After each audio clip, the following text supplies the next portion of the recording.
Kanalımdan ve mutfağımdan herkese merhabalar. Kanalıma hoş geldiniz. Bugün sizlere kolay ve pratik bir şekilde hazırlayabileceğiniz inanılmaz lezzetli yumuşacık açma tarifiyle geldim. Bütün püf noktalarını anlattığım videoyu sonuna kadar izlemenizi önemli rica ederek sizleri çok bekletmeden hemen tarife geçiyorum. Tarifim için ilk olarak yoğurma kabına yarım paket yaş maya, 3 yemek kaşığı toz şeker, 1 bardak ılık su, 1 bardak ılık süt, yarım bardak daha ılık su ekledim. Çırpıcı yardımıyla güzelce karıştırıyorum.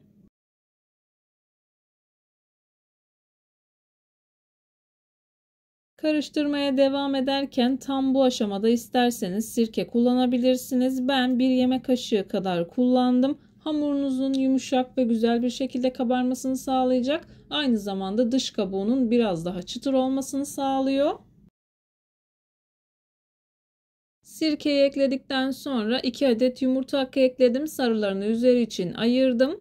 1 çay bardağı sıvı yağ ekleyip karıştırmaya devam ediyorum.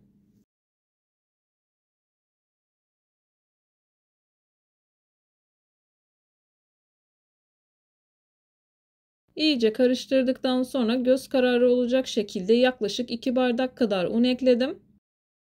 Unun üzerine 1 tatlı kaşığı kadar da tuzumu ekledikten sonra tuzu ilk olarak unla karıştırıp yavaş yavaş hamurumu yoğurmaya başlıyorum.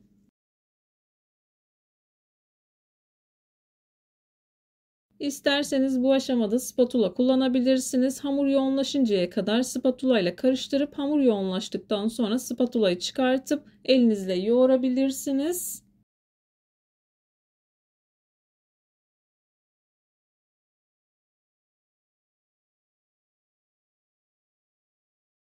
Unu azar azar dikkatli bir şekilde eklemeye özen gösterin. Ben toplamda 6 bardak kadar un kullandım. Unun markasına ve kalitesine göre değişkenlik gösterebilir. Lütfen kontrollü ekleyin. Hamurumuzun oldukça yumuşak bir hamur olması gerekiyor. Hamur özlü bir hal alıncaya kadar hamurumu güzelce yoğurdum. Üzerini streçle kapatıyorum. Kalınca bir sofra beziye sarıp 1 saat kadar mayalandırdım. Mayalanan hamuru tezgaha aldım. Mayalı bir hamur olduğu için ilk etapta hamurun havasını aldım. Hamurun havasını almazsanız yaptığınız hamur işi tariflerinden maya tadı ve maya kokusu alırsınız. Tezgahımı biraz unladıktan sonra hamurumu tezgaha alıyorum. Hamuru tezgaha aldıktan sonra yuvarlak bir forma getirip 12 eşit parçaya bölüp bezelerimi hazırlıyorum.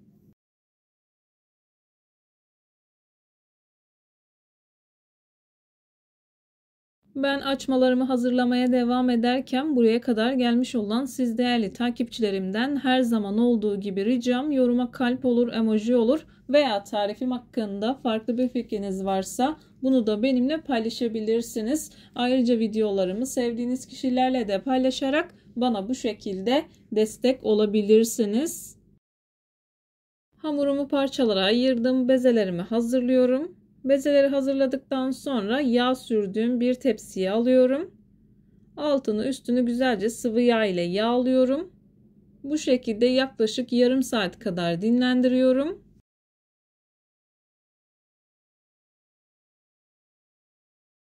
Videolarımda yapmış olduğum tariflerin elimden geldiği kadarıyla püf noktalarını vermeye çalışıyorum. Ama yine de aklınıza takılan herhangi bir şey olursa yorumlara yazarsanız gördüğüm zaman sizlere dönüş sağlarım. Yine aynı zamanda videonun altındaki açıklama kısmına malzeme listesini tam not olarak ekleyeceğim. Dilerseniz oradan da bakabilirsiniz.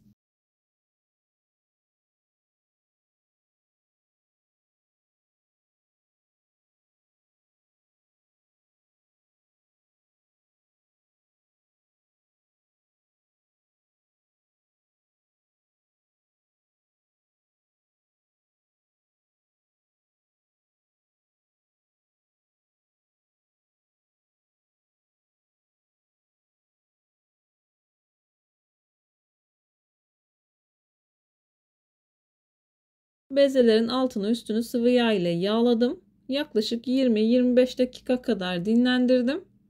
Gördüğünüz gibi çok güzel bir şekilde kabardılar. Üzerlerine yaklaşık 1 çay kaşığı dolusu tereyağı koyuyorum. Oda ısısında yumuşamış olmasına dikkat edin. İsteğe bağlı olarak dilerseniz margarin de kullanabilirsiniz. Aynı zamanda isterseniz hiç margarin veya tereyağı kullanmadan sadece sıvı yağ ile de bu açmaları hazırlayabilirsiniz.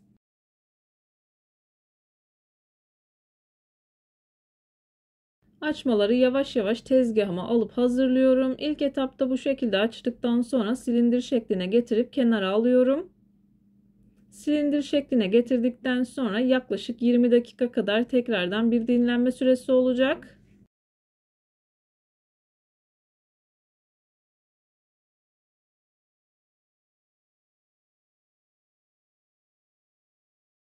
Verdiğim püf noktalarına uyarak hazırlarsanız Allah'ın izniyle sizler de yumuşacık açmalar hazırlayabilirsiniz. Aynı zamanda isterseniz bu tarifte şekerini biraz azaltıp poğaça olarak da hazırlayabilirsiniz. Hepsini hazırladım. Üzerini streçle kapatıyorum. 20 dakika kadar dinlendirdikten sonra hızlı bir şekilde şekil verme aşamasına geçiyorum.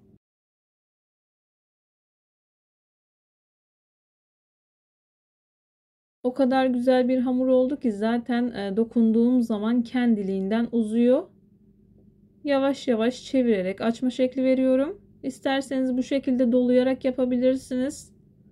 İsterseniz kenar kısımlarını, uç kısımlarını birleştirerek yapabilirsiniz. Veya bu şekilde hazırlayabilirsiniz. Bu şekilde de çok kolay ve pratik oluyor.